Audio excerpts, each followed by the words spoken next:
கர்த்தருக்கு ஸ்தோத்திரம்.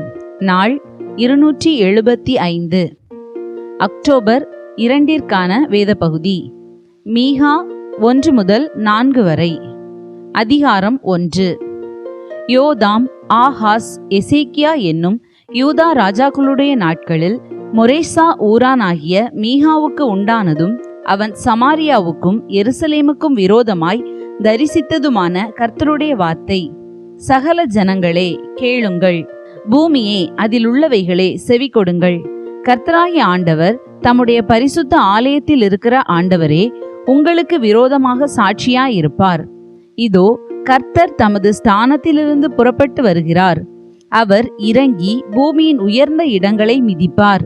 மெழுகு அக்கினிக்கு முன்பாக உருகுகிறது போலவும் மலைகளிலிருந்து பாயும் தண்ணீர் தரையை பிளக்கிறது போலவும் பர்வதங்கள் அவர் கீழே உருகி பள்ளத்தாக்குகள் பிளந்து போகும். இது எல்லாம் யாக்கோபுடைய மீறுதலின் நிமித்தமும் இஸ்ரவேல் வம்சத்தாருடைய பாவங்களின் நிமித்தமும் சம்பவிக்கும். யாக்கோபின் மீறுதலுக்கு காரணம் என்ன? சமாரியா அல்லவோ? யூதாவின் மேடைகளுக்கு காரணம் என்ன? எருசலேம் அல்லவோ? ஆகையால் நான் சமாரியாவை வெளியான மண்மேடும் திராட்சை செடி நடுகிற நிலமுமாக்கி அதன் கற்களை பள்ளத்தாக்கிலே புரண்டு விழ பண்ணி அதன் அஸ்திபாரங்களை திறந்து வைப்பேன். அதன் சுரூபங்கள் எல்லாம் நொறுக்கப்படும். அதன் பணயங்கள் எல்லாம் அக்கினியால் எரித்து போடப்படும். அதன் விக்கிரகங்களை எல்லாம் பாழாக்குவேன். வேசி பணயத்தினால் சேர்க்கப்பட்டது திரும்ப வேசி பணயமாய் போகும். இது நிமித்தம் நான் புலம்பி அலறுவேன். பறி கொடுத்தவனாகவும் அம்மணமாகவும் நடப்பேன். நான் ஓரிகளைப் போல ஊளையிட்டு ஆந்தைகளைப் போல அலறுவேன். அதன் காயம் ஆறாதது, அது யூதா மட்டும் வந்தது. என் ஜனத்தின் வாசலாகிய எருசலேம் மட்டும் வந்தெட்டினது. அதை காத் பட்டணத்திலே அறிவியாதேயுங்கள். அளவே வேண்டாம். பெத் அப்ராவிலே புழுதியில் புரளு. சாப்பீரில் குடியிருக்கிறவளே, வெட்கத்துடன் அம்மணமாய் அப்பாலே போ. சாயனானில் குடியிருக்கிறவள் வெளியே வருவதில்லை. பெத் ஏசேலின் புலம்பல் உங்களுக்கு அடைக்கலமாயிராது. மாரோத்தில் குடியிருக்கிறவள் நன்மை வரும் என்று எதிர்பார்த்திருந்தாள். ஆனாலும் தீமை கர்த்தரிடத்திலிருந்து எருசலேமின் வாசல் வரைக்கும் வந்தது. லாகீசில் குடியிருக்கிறவளே, வேகமான குதிரைகளை ரதத்திலே பூட்டு. நீயே சீயோன் குமாரத்தியின் பாவத்துக்கு காரணி. உன்னிடத்தில் இஸ்ரவேலின் பாதகங்கள் காணப்பட்டது. ஆகையால் மோர்ஷேத் காத்தினிடத்தில் உனக்கு இருக்கிறதை கொடுத்து விடுவாய். அக்சீபின் வீடுகள் இஸ்ரவேலின் ராஜாக்களுக்கு அபத்தமாய் போகும். மரேஷாவில் குடியிருக்கிறவளே, உனக்கு இன்னும் ஒரு சுதந்திரவாளியை வர பண்ணுவேன். அவன் இஸ்ரவேலின் மகிமையாகிய அதுலாம் மட்டும் வருவான். உனக்கு அருமையான உன் பிள்ளைகளின் நிமித்தம் நீ உன் தலையை சிரைத்து மொட்டையிட்டுக்கொள். கழுகை போல முழு மொட்டையாயிரு. அவர்கள் உன்னை விட்டு சிறைப்பட்டு போகிறார்கள். அதிகாரம் 2. அக்கிரமத்தை யோசித்து தங்கள் படுக்கைகளின் மேல் பொல்லாப்பு செய்ய எத்தனம் பண்ணி தங்கள் கையில் வல்லமை இருக்கிறபடியினால் விடியற்காலமாகிற போது அதை நடப்பித்து வயல்களை இச்சித்து பறித்து கொண்டு வீடுகளை இச்சித்து எடுத்துக்கொண்டு புருஷனையும் அவன் வீட்டையும் மனுஷனையும் அவன் சுதந்திரத்தையும் ஒடுக்குகிறவர்களுக்கு ஐயோ. ஆகையால் கர்த்தர், நான் இந்த வம்சத்தாருக்கு விரோதமாய் தீமையை வருவிக்க நினைக்கிறேன். அதினின்று நீங்கள் கழுத்தை நீக்க மாட்டீர்கள். நீங்கள் மேட்டிமையாய் நடப்பதில்லை. அது தீமையான காலம். அந்நாளில் உங்கள் பேரில் ஒப்பு சொல்லி நாம் முற்றிலும் பாழானோம். நமது ஜனத்தின் சுதந்திரத்தை மாற்றி போட்டார். என்னமாய் அதை என்னை விட்டு நீக்கி போட்டார். நமது வயல்களை பிடுங்கி பகிர்ந்து கொடுத்தாரே என்று துயரமான புலம்பலாய் புலம்புவார்கள். கர்த்தரின் சபையில் சுதந்திர வீதங்களை அளந்து கொடுக்கிறவர்கள் உனக்கு இல்லாதிருப்பார்கள். தீர்க்க தரிசனம் சொல்லாதிருப்பீர்களாக என்கிறார்கள். அவர்கள் தீர்க்க தரிசனம் சொல்லுவார்கள். இந்த பிரகாரமாய் அவர்கள் தீர்க்க தரிசனம் சொல்லாவிட்டால் நிந்தை நீங்காதே. யாக்கோபு வம்சம் என்று பெயர் பெற்றவர்களே, கர்த்தரின் ஆவி குறுகி இருக்கிறதோ? அவருடைய கிரியைகள் இவைகள்தானோ? செம்மையாய் நடக்கிறவனுக்கு என் வார்த்தைகள் நன்மை செய்யாதோ? என் ஜனங்கள் பூர்வ முதல் சத்ருவை போல் எழும்பினார்கள். யுத்தத்திலிருந்து திரும்பி வந்து வழியில் அஞ்சாமல் கடந்து போகிறவர்களுடைய மேல் அங்கியையும் வஸ்திரத்தையும் உரிந்து கொண்டீர்கள். என் ஜனத்தின் ஸ்திரீகளை அவர்களுடைய சௌக்கியமான வீடுகளிலிருந்து துரத்தி விட்டீர்கள். அவர்களுடைய குழந்தைகளுக்கு இருந்த என் அலங்காரத்தை என்றைக்கும் இல்லாதபடிக்கு பறித்து கொண்டீர்கள். எழுந்திருந்து போங்கள், இது நீங்கள் இளைப்பாறும் இடம் அல்ல, இது தீட்டப்பட்டது, இது உங்களை நாசப்படுத்தும்.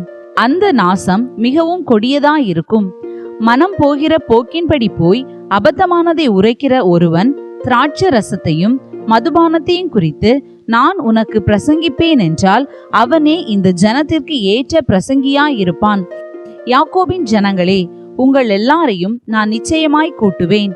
இஸ்ரவேலில் மீதியானவர்களை நிச்சயமாய் சேர்ப்பேன். போஸ்ராவின் ஆடுகளைப் போல் அவர்களை ஏக கூட்டமாக்குவேன். தன் தொழுவத்துக்குள்ளே சேர்ந்த மந்தைக்கு சமானமாய் ஜன திரளினாலே இரைச்சல் உண்டாகும். தடைகளை நீக்கி போடுகிறவர் அவர்களுக்கு முன்பாக கடந்து போகிறார். அவர்கள் தடைகளை நீக்கி வாசலால் உட்பிரவேசித்து கடந்து போவார்கள். அவர்கள் ராஜா அவர்களுக்கு முன்பாக போவார். கர்த்தர் அவர்கள் முன்னணியில் நடந்து போவார். அதிகாரம் 3. நான் சொன்னது, யாக்கோபின் தலைவர்களே, இஸ்ரவேல் வம்சத்து அதிபதிகளே, நியாயம் இன்னதென்று அறிவது உங்களுக்கு அல்லவோ அடுத்தது.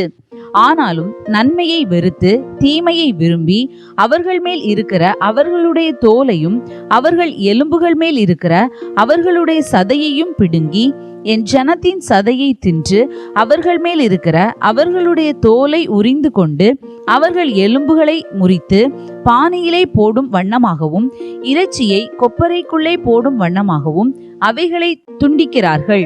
அப்பொழுது அவர்கள் கர்த்தரை நோக்கி கூப்பிடுவார்கள். ஆனாலும் அவர்கள் தங்கள் கிரியைகளில் பொல்லாதவர்கள் ஆனபடியினால் அவர் அவர்களுக்கு மறு உத்தரவு கொடாமல் தமது முகத்தை அக்காலத்திலே அவர்களுக்கு மறைத்துக் கொள்ளுவார். தங்கள் பற்களினால் கடிக்கிறவர்களாயிருந்து சமாதானம் என்று சொல்லி தங்கள் வாய்க்கு உணவை கொடாதவனுக்கு விரோதமாக சண்டைக்கு ஆயத்தம் பண்ணி என் ஜனத்தை மோசம் போக்குகிற தீர்க்கதரிசிகளுக்கு விரோதமாய் கர்த்தர் சொல்லுகிறது என்னவென்றால், தரிசனம் காணக்கூடாத ராத்திரியும் குறி சொல்லக்கூடாத அந்தகாரமும் உங்களுக்கு வரும். தீர்க்கதரிசிகளின் மேல் சூரியன் அஸ்தமித்து அவர்கள் மேல் பகல் காரிருளாய் போகும். தரிசனம் பார்க்கிறவர்கள் வெட்கி குறி சொல்லுகிறவர்கள் நாணி உத்தரவு கொடுக்கிற தேவன் இல்லாததினால் அவர்கள் எல்லாரும் தங்கள் வாயை மூடுவார்கள். நானோ யாக்கோபுக்கு அவன் மீறுதலையும் இஸ்ரவேலுக்கு அவன் பாவத்தையும் அறிவிக்கும்படி கர்த்தருடைய ஆவி அருளிய பலத்தினாலும் நியாயத்தினாலும் பராக்கிரமத்தினாலும் நிரப்பப்பட்டிருக்கிறேன். நியாயத்தை அருவருத்து செம்மையானவைகளையெல்லாம் கோணலாக்கி சீயோனை இரத்த பலியினாலும் எருசலேமை அநியாயத்தினாலும் கட்டுவிக்கிற யாக்கோபு வம்சத்து தலைவர்களே, இஸ்ரவேல் வம்சத்து அதிபதிகளே, இதை கேளுங்கள். அதன் தலைவர்கள் பரிதானத்துக்கு நியாயம் தீர்க்கிறார்கள். அதன் ஆசாரியர்கள் கூலிக்கு உபதேசிக்கிறார்கள். அதன் தீர்க்கதரிசிகள் பணத்துக்கு குறி சொல்லுகிறார்கள். ஆகிலும் அவர்கள் கர்த்தரை சார்ந்து கொண்டு, கர்த்தர் எங்கள் நடுவில் இல்லையோ, தீங்கு எங்கள் மேல் வராது என்கிறார்கள். ஆகையால் உங்கள் நிமித்தம் சீயோன் வயல்வெளியை போல உளப்பட்டு எருசலேம் மண்மேடுகளாய்ப்போம், ஆலயத்தின் பர்வதம் காட்டு மேடுகளாய்ப்போம். அதிகாரம் 4. ஆனாலும் கடைசி நாட்களில் கர்த்தருடைய ஆலயமாகிய பர்வதம் பர்வதங்களின் கொடுமுடியில் ஸ்தாபிக்கப்பட்டு மலைகளுக்கு மேலாய் உயர்த்தப்பட்டிருக்கும். எல்லா ஜாதிகளும் அதனிடத்திற்கு ஓடி வருவார்கள். திரளான ஜாதிகள் புறப்பட்டு வந்து, நாம் கர்த்தரின் பர்வதத்துக்கும் யாக்கோபின் தேவனுடைய ஆலயத்துக்கும் போவோம் வாருங்கள். அவர் தமது வழிகளை நமக்கு போதிப்பார், நாம் அவர் பாதைகளில் நடப்போம் என்பார்கள். ஏனெனில் சியோனிலிருந்து வேதமும் எருசலேமிலிருந்து கர்த்தரின் வசனமும் வெளிப்படும். அவர் திரளான ஜனங்களுக்குள் நியாயம் தீர்த்து தூரத்திலுள்ள பலத்த ஜாதிகளை கடிந்து கொள்ளுவார். அப்பொழுது அவர்கள் தங்கள் பட்டயங்களை மண்வெட்டிகளாகவும் தங்கள் ஈட்டிகளை அரிவாள்களாகவும் அடிப்பார்கள். ஒரு ஜாதிக்கு விரோதமாய் மறு ஜாதி பட்டயம் எடுப்பதில்லை. இனி அவர்கள் யுத்தத்தை கற்பதும் இல்லை. அவனவன் தன் தன் திராட்சை செடியின் நிழலிலும் தன் தன் அத்திமரத்தின் நிழலிலும் பயப்படுத்துவார் இல்லாமல் உட்காருவான். சேனைகளுடைய கர்த்தரின் வாய் இதை சொல்லிற்று. சகல ஜனங்களும் தங்கள் தங்கள் தேவனுடைய நாமத்தை பற்றி கொண்டு நடப்பார்கள். நாங்களும் எங்கள் தேவனாகிய கர்த்தருடைய நாமத்தை பற்றி கொண்டு என்றென்றைக்கும் உள்ள சதா காலங்களிலும் நடப்போம்.